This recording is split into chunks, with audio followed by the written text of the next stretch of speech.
Estamos de regreso, Realidad en Contexto, Boreal Televisión, Voz Dominicana.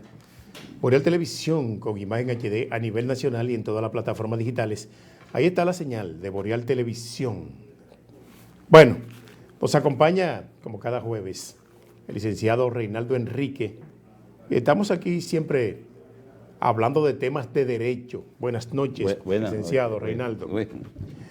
Hoy vamos a hablar de un reglamento nuevo. Ya viene por ahí, el día 10. Que ya prácticamente comienza a aplicarse por los tribunales de tierra de la jurisdicción inmobiliaria. Es el reglamento 787-2022, 787 del 2022.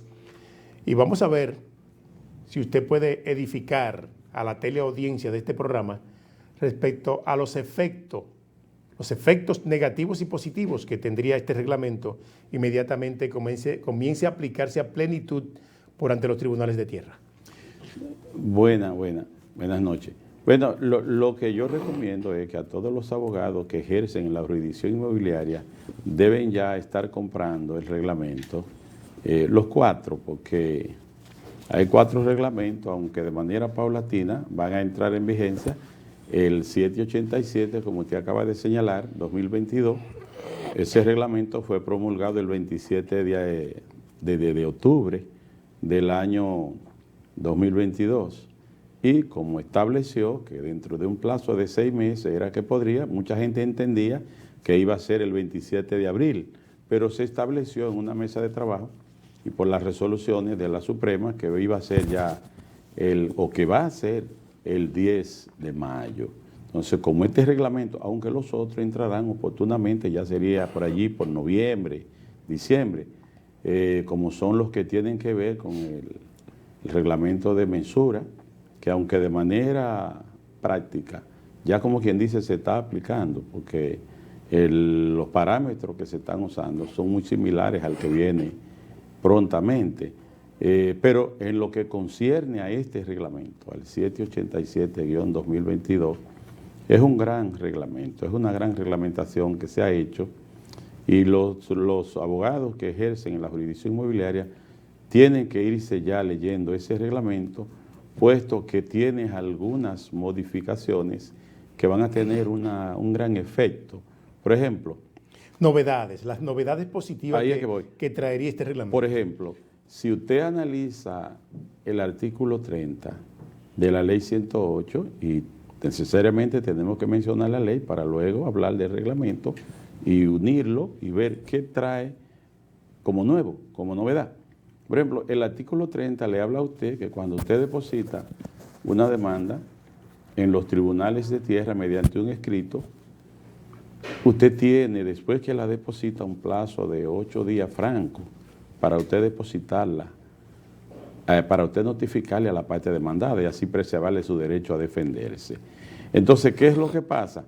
Que luego que usted notifica a la parte demandada, usted tiene que fijar audiencia, y eso es verdad, eso se mantiene. Ahora, ¿dónde que está el asunto nuevo? Que el reglamento establece... Pero es similar, ese trámite es similar a la materia civil. Sí, que el reglamento nuevo, bueno, en algo, el reglamento nuevo lo que trae consigo es la constitución de abogados.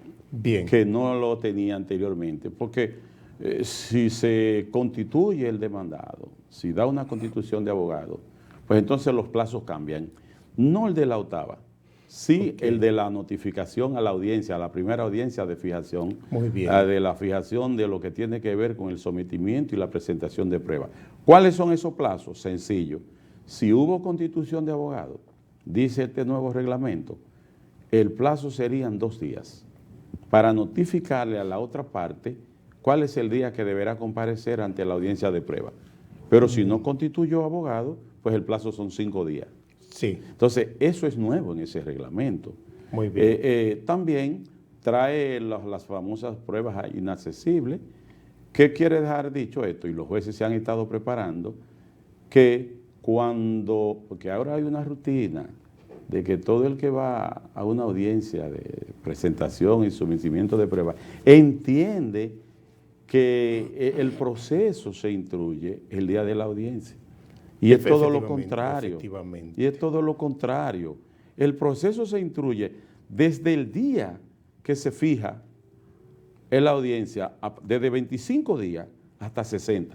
Sí, ¿Qué quiero yo dejar dicho? Pues la primera medida de instrucción la van a recibir las partes en esa primera audiencia. Exacto. Es que los jueces, por ejemplo, por reglamento, tienen la finalidad reglamentaria de que cuando se solicita la fijación de audiencia, fijarla no menos de 25 días y no más de 60. Entonces, en ese rango de plazo, de 25 a 60, usted tiene que instruir su proceso. Porque el caso de la lista de testigos, mire lo interesante que trae el nuevo reglamento. Todo el que quiera escuchar algún testigo, debe presentarlo no menos de 5 días antes de la presentación de la audiencia. Bien. No menos de 5 días. Pero ¿cuál es el problema? Que no lo hacen y van el día de la audiencia a solicitarle al tribunal un informativo testimonial, porque ahora se utiliza el término informativo testimonial que no se usaba en el reglamento viejo. También en materia inmobiliaria, porque ya en materia civil existía. Sí, todo el tiempo. Sí. Pero entonces, en esta jurisdicción no se hablaba. Sí, se decía lista de testigos. Correcto. Y escuchar a los testigos, pero propiamente la palabra informativo testimonial, inmediato, porque ahí es donde yo quiero llegar, no se hablaba de eso. Inmediato. Y los jueces pueden ponderar la utilidad de un informativo testimonial hasta de inmediato, si es posible, con el nuevo reglamento. Ok, eso significa que tendría más celeridad la audición de los testigos. Ahora, ¿qué es lo ordinario en la jurisdicción inmobiliaria? Que todo el que quiera escuchar un testigo presente su lista y se la debe notificar a la otra parte. Bien. ¿Para qué? Para hacerla controvertida y que así se cumpla con ese principio de que las partes no puedan alegar mañana que desconocían de esa lista de testigos. Entonces, se ha renovado el procedimiento en los tribunales de tierra con relación a las pruebas, que es interesante, que le hablaba de inaccesible, es que van allí y dicen que hay un documento que ellos quieren hacerlo valer en el tribunal, pero no han hecho la más mínima diligencia. Eso es para provocar trámite dilatorio, aplazamiento. No han hecho la más mínima diligencia. Entonces, el tribunal, el juez, ¿qué hace? Que le pregunta al abogado que hace la solicitud, ¿cuáles son los pasos que usted ha dado o que ha encaminado para decirle a este tribunal que esta audiencia debe aplazarse a los fines de que se le dé la oportunidad a usted de que presente pruebas nuevas? Si tiene alguna diligencia en aras de conseguir ese documento. Si no han hecho ninguna diligencia. Efectivamente. No han hecho ninguna diligencia. Entonces, esa prueba, lo primero es que el aplazamiento se podrá ser rechazado. Sí. Ahora, si se demuestra que sí, que hay dificultad para obtener la prueba, pero por lo menos se encaminó la diligencia y la prueba, entonces es útil, los tribunales la ponderan. El juez la podrá ponderar. Y admite el aplazamiento. Y puede entonces entender que sí, que se dificultó y que esa prueba hasta cierto punto ha sido inaccesible porque ha tenido la dificultad de poderse lograr, ¿no? Y en ese caso la dificultad la ha hecho difícil y hay la necesidad por las diligencias que se ha hecho de que se puede aplazar a esos fines. Porque uno dice audiencia, pero ya hemos dicho que no es una audiencia, que es una fase de prueba. Efectivamente. Porque usted presenta y somete las pruebas, pero usted no las somete ese día. No. Ese día lo que usted hace es que usted lee allí un índice de las pruebas que ya usted depositó dentro del plazo de los 25 días a los 60 que se le ha dado. Pero muchos abogados no hacen eso. No. Bueno, pero la materia de derecho y lo que somos abogados lo sabemos. Hay abogados diligentes que hacen sus trámites oportunamente dentro de los plazos que establece la ley y otros dejan que le periman los plazos y entonces es que hacen los depósitos. Pero también el proceso de lo que tiene que ver con las excepciones procesales. Hay un abogado que hoy vi en que uno de los tribunales de allá planteó como medio incidental la incompetencia. La incompetencia es una excepción procesal que tiende a declinar el proceso a otra jurisdicción. Pero entonces, él lo que hace es que lee el índice de todas las pruebas que ya presentó, que ya depositó, Y luego es cuando hace la solicitud incidental excepcional de la declinación del proceso, o por lo menos lo solicita, cuando el artículo 2 de la misma ley 834 ha establecido que de manera simultánea y previa defensa al fondo y a cualquier medio de inadmisibilidad, sobre todo cuando se traten de medios incidentales que acarrean alguna situación de orden público, debe ser presentada de manera simultánea. Pero también entiendo que ese medio de inadmisibilidad, antes de conocer cualquier situación, el abogado interesado le plantea al juez que tiene un pedimento, que tiene una situación ese es el pedimento de declinación que se debe establecer, porque si usted dice allí que usted presentó pruebas, y aunque lo haya hecho, usted hace la lectura de su índice de prueba. Correcto. Usted está dando aquí esencia a la competencia. Efectivamente. Debe entonces proponer, previo defensa al fondo y de presentar prueba, aunque ya la haya depositado, que ese tribunal es incompetente y establecer si esa competencia es de razón de la materia, como se decía antes, porque ahora los juristas de ahora dicen incompetencia por atribución, por falta de atribución, que el juez no tiene competencia para conocer esa atribución porque probablemente el domicilio personal de los que ya fueron divorciados se ha establecido en los Estados Unidos, para poner un ejemplo,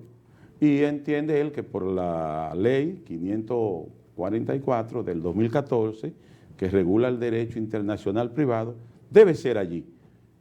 Ese es un criterio que tienen algunos abogados que lo someten, aunque yo soy de opinión que el lugar de donde está ubicado el inmueble sigue siendo el lugar correspondiente a la competencia para conocer. Inclusive, este nuevo reglamento establece que cuando hay inmueble en más de una jurisdicción, ya sería solicitud de la parte interesada o accionante establecer cuál sería la jurisdicción que considere por la ubicación del inmueble, porque es que esa ubicación de ese inmueble es lo que le da la competencia. Efectivamente. Y no el domicilio propiamente, que es una cuestión personal ya. Y del tribunal, el domicilio del tribunal, del domicilio del inmueble, el tribunal del domicilio del inmueble. Entonces no podemos analizar un domicilio por cuestiones personales, mezclarlo por un asunto netamente de carácter inmobiliario, ¿no? Correcto, es así.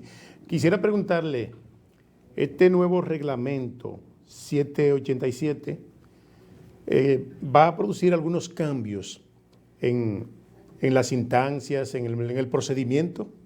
Bueno, él va a ratificar en lo concerniente a que las litis, a que las demandas sean presentadas tal como dice la ley 108. Exacto. ¿En qué sentido?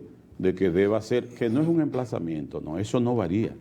Sí, los medios incidentales van a tener que ver en su presentación en gran medida con el derecho común. Pero como todos sabemos, el derecho común es supletorio de la rama inmobiliaria. Entonces, en los medios de inadmisión van a tener que ver, las excepciones procesales también son iguales a la del derecho común, pero hay que presentarla conforme al reglamento, que eso es lo que mucha gente no adecua. Tienen que adecuarse al reglamento, al derecho común, pero estableciendo su carril por el derecho inmobiliario, como manda la ley y el reglamento. Así es. Y esos trámites que se dan en el procedimiento preparatorio, que va produciendo decisiones del tribunal en la medida que va avanzando el proceso, no lo afecta el reglamento.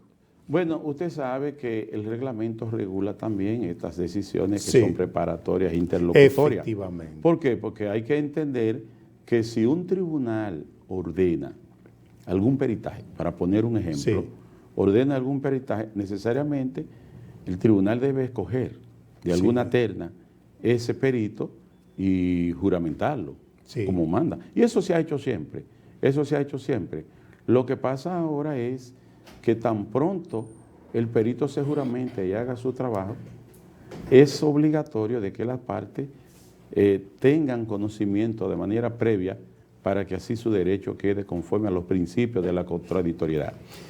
Vamos a la pausa, regresamos en breve con más temas, hablando de derecho hoy, aquí en Realidad en Contexto.